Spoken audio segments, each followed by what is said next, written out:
In this presentation, we will work present value problems, entering present value data into our Excel worksheet using formulas for both present value of an annuity and present value of one, reformatting this data in different ways so we get a different look at it. Information will be up top. We're going to enter that information into the blue areas down below. We do recommend when setting up your information that you set it up in the format of having text and then the numbers in separate cells so that you can refer back to them with cell references. Here's the data that we have. We've got the percentage is going to be 12%. We've got the number of years, 0, 1, 2, 3, 4, and 5. And then we're going to have our data, the negative numbers representing outflows, positive numbers representing inflows. And we want to just analyze this type of data and think about, well, how would we use this data and think about how to present value a data set such as this. Note that this will follow a common type of data set we would expect from a capital project, a large term investment, which is going to cost something in the beginning, negative cash flow. Then we're going to get cash flow from it in future years and therefore need to present value those cash flows. Now note that what we do not have in this kind of scenario, any more complex type of scenario, is a completely even set of cash flows. And therefore we cannot just use an annuity type of payment, and we cannot just use a present value of one, just one formula, in order to figure something like this out for a longer term project. We could then present value each year. We can determine the cash flow each year and present value each year. And that gives us a lot of data. That's one way that we could do this. Or we could try to look for type of annuities within here. You'll note that years 1, 2, 3, and 4 are all the same. So we could say, maybe we can use an annuity for part of it. And then we could break out the 1 and 5 possibly in some other format and use that type of format to figure this out as well. So let's go through that. First, we'll try to do the most efficient way to use the most of our formulas, but it's also the way that gives us the least amount of detail. And then we'll go through some different ways that give us more detail, but it's a little bit more work or more to look at as we see the problem. So the most efficient way to look at this with the least amount of data, information formulas, we're going to say, well, we've got this amount is different. This is an annuity here because it's similar payments. And it looks like it goes all the way down through year 5. And then there's something else salvage in year 5. So let's break out the annuity. And then let's break out the portion that's not an annuity, year 0 and year 5. So we could say that's one way we can visualize this data. It's important to see this data in different ways because, of course, different people will do different things when they start to group this table, and we just need to see, okay, they just did it a little bit differently than we might expect, but it's the same thing that we have here. So we're going to say year 0. Now year 0, we don't need to present value anything because it's year 0. So we could just say this equals the 150 negative number. It is what it is. The annuity, I'm going to say, goes from 1 all the way to 5. I'm going to say that this 70,000 includes the 40,000 plus salvage. So I could say, well, the 40,000 is a series of payments all the way from 1 to 5, and therefore we can do an annuity for it.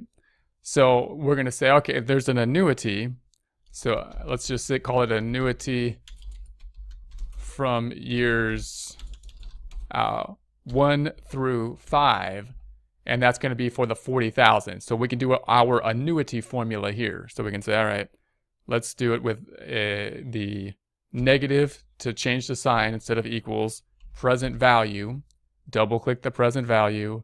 We want the rate.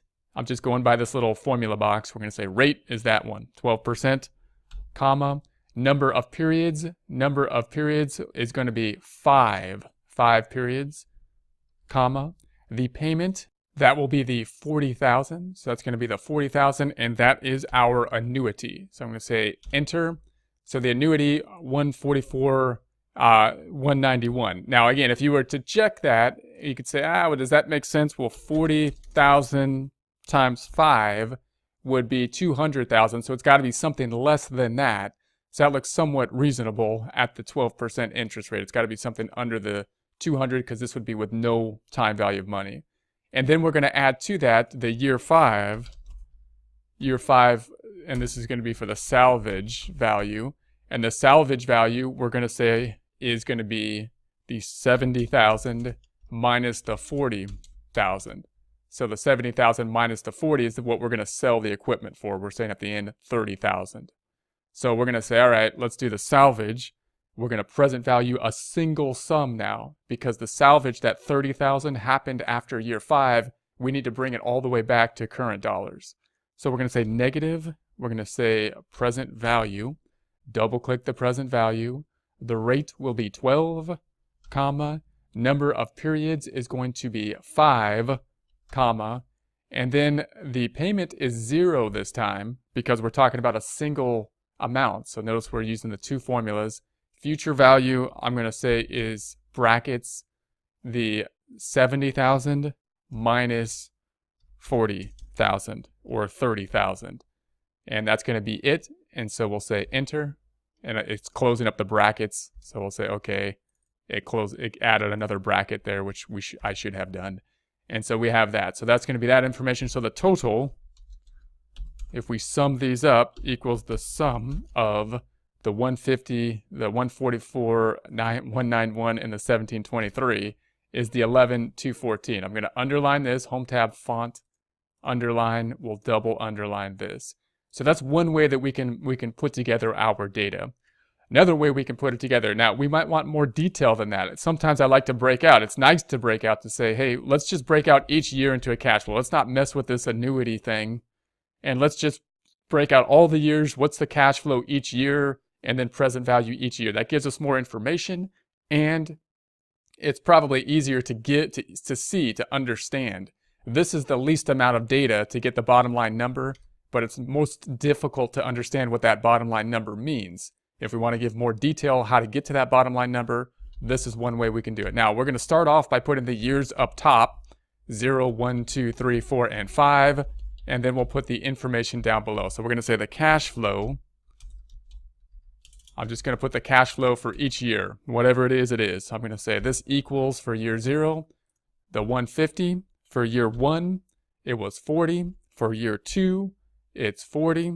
For year 3, it's 40. For year 4, it's 40. For year 5, it's 70. And then we'll sum this up. Equals the sum, the total for that 5-year time period is going to be that 80,000. And now we're just going to present value each year. So I'm not going to use the annuity formula here. I'm not doing the annuity. It's too complex for an annuity. Let's break it out and do the present value. That'll give us more detail. I'm going to present value each time period now using our formula. Now in year 0, we don't need a formula because it's 0. It's year 0. We put this cash down. It is what it is. So we're going to say this just equals that 150. In year 1, we need to bring it back 1 year to year 0, to the current time. So we'll use our present value. I'm going to say negative instead of equals to flip the sign. Present value, double click the present value. We're going to pick up the rate, which is up top, 12%. We're going to say comma, and then we're going to say the number of periods. This one is only 1 year out. That's the tricky thing. It's a 5-year project, but we're only in year 1. So we're going to take whatever happened in cash flows in year 1. We're going to assume they happened basically at the end of the year and pull them all back to year 0. So we're going to say, all right, comma, number of payments, or the payment amount, is going to be 0 because this is not an annuity. And then comma, the future value is the 40,000 after year 1. We can bracket it and close that up. There's our formula. So there we have year 1. And we're just going to do this all the way for each year. Now, we could autofill it across, but I'm going to do it without autofill and then show the autofill. So once again, negative present value, double click. We're going to pick up the rate, which up top is 12%, comma, number of periods 2, comma, the payment is 0 because it's not an annuity, comma, future value 40, tab. Let's do it again. Negative present value, double click the present value, rate 12% up top, comma, number of periods 3, because now we're talking about 3 years out, comma, payment 0, comma, future value 40, and tab. Do it again. Negative present value, double click, rate up top 12%, comma, number of periods 4, comma, payment 0, comma, future value 40, and tab. One more time. Negative present value, double click it, rate up top 12%, comma, the number of periods now 5, comma, payment 0, comma, future value 70, tab. Now we can sum this across. We're going to say, all right, sum the present value, and we should get to that same 11,214. So now we've just present valued each year, and you can see that if we have a fairly complex project, if we can determine what the cash flows will be each year, and we have a constant interest rate that we can apply, then we can have pretty complex projects, and you can see that we could just basically break them out in this format. And so now we could have done this a little bit faster. I'm going to delete these ones from years 2 to 5, and we're going to use autofill this time. Now, if I autofill from year 1 to 2, just to practice, it's going to be wrong. So let's do it. It doesn't look right. It's 40,000. It should be something other than that. Why is it wrong? It picked up the 2. That's correct, but it moved the rate. So, and that's what we don't want to happen. So I got to say, okay, we don't want it to move the rate. So I'm going to double click on this item. We want this 12% to remain where it's at. That's in cell B1. So within B1, we're going to say F4, or in other words, put a $sign before the B, before the 1, enter. And now we can autofill this across. So now we'll put our cursor on autofill, and we'll drag this across to year 5. And there we have it. So we don't have to do the repetitive present value calculation in that format. Okay, so now another way we might see this data is we might say, well, that's good, but I'd like to see even more data. I'd like to see what the cash flows mean. This just says cash flow. What are the cash flows for each year? We can break out a little bit more data and say, well, cash flows in year 1, let's say the cash flow was the original investment, and it happened in year 0. So there's the 150. And then we had the cash received, the return on the investment, which is in essence is the 40,000, and that happens in year 1. So then we have the return on investment, and that's going to be equal to the 40,000. And I'm going to say that equals in year 2, and I'm just going to drag it across. I'm going to copy it across. It goes all the way to year 5, even though there's something else included in year 5 as well, because the salvage of 30,000 is also in year 5. So in year 5, we had salvage included, which I'm just going to say is equal to the 70,000 minus 40,000. The salvage is what's left, and that adds up to the 70, those two. So this will give us even more detail. So if someone says, this cash flow doesn't tell me enough, we can say, all right, well, here's what it is. Here's the investment. Here's the cash received. Here's the salvage. If we total these up, the cash flow per year then is going to be, if we sum up these columns, we get to the same numbers in terms of our total. So now we're at the same point here and here, but you can see we have more detail in our data, which could be nice to break out. And then we're just going to say, all right, now we'll calculate our present value. So we'll calculate the present value in the same format we did before, nothing on 0. And we just pick up the same number, and then negative present value, double click the present value. The rate is up top, 12%. And then we could say comma, the number of periods 1, comma, payment 0, comma, and then the future value 40, tab.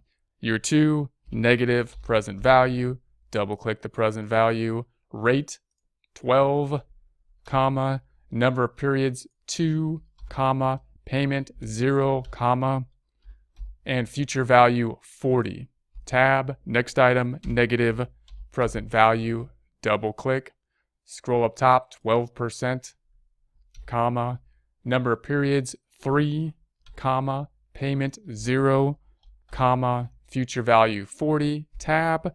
Negative present value, double click, rate up top, comma, number of periods 4, comma, 0 on the payment, comma, future value 40, tab. One more time, negative present value, double click, rate 12%, comma, number of periods 5, comma, payment 70, our payment 0, comma, and then future value 70.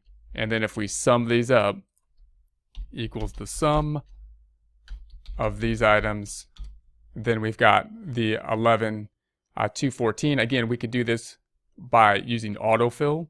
So I'll delete these items and just do the same thing with autofill.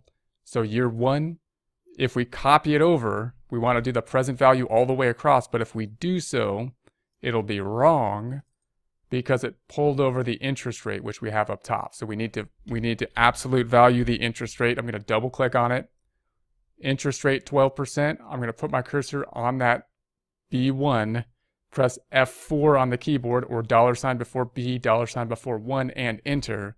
Now it won't move that one over, and we can autofill, and it'll do that for us. So there's our calculation. We can also, of course, sum up the total cash flows, and we can give them more detail here. So I'm going to sum up the cash flows, and then we're going to copy this down. I'm going to put my cursor on this item and copy these formulas down, and that'll give us our data here. Now, obviously, the total cash flows are not going to add up to the present value because the cash flows aren't present valued. So in other words, these cash flows add up to 80,000. It's of course not going to be the 11 to 14. So you can't look at the table in that format, but it's nice to be able to say, yeah, this is the cash flow from investments over the 5-year time period. This is the cash flow for the amount we're going to receive. Here's the salvage cash flow, and there's the total cash flow. Here's the present value. So you get a lot more data in this format. The other way you might see it, and this is actually more the way I prefer it, is in a vertical type of format. And all we're doing here is switching the years, as opposed to being across the top, to the years being on the vertical axis here, and then our data in the columns. And this way, I think it's a little bit easier to see, but again, different people prefer different things, but you might see the data in this format. Same calculation, we're going to basically do this table, but convert the cells, right, with the years and the detail. So we're going to say now years, I'm just going to say are 0, 1, 2, 3, 4, 5, and total. And then we'll start with just the cash flows. Cash flows are going to be equal to, I'm going to select the 150, and then I'm just going to autofill down, and it'll pick up the 40s and the 70. So there it is. I'm going to put my cursor on that and then autofill down. So we'll autofill down to year 5. I'm going to underline year 5, and then we'll sum equals the sum of these items, and that gives us our 80,000. Now we can present value, and we're just going to present value vertically now. So we're just going to say, all right, the first year is what it is. There's no change there. The second year, we're going to say negative present value, double click the present value. The rate is up top, comma, and then we're going to pick up the number of periods, which is 1. We're in the 1 year out, comma, payment 0, comma, future value 40, and enter. We'll just keep going down on this. Negative present value, double click, rate up top 12%, comma, number of periods 2, comma, payment 0, comma, future value 40, enter. And then we're going to say negative present value, double click, rate up top 12%, comma, number of periods 3, comma, payment 0, comma, future value 40, and enter. Negative present value, double click, rate up top 12%.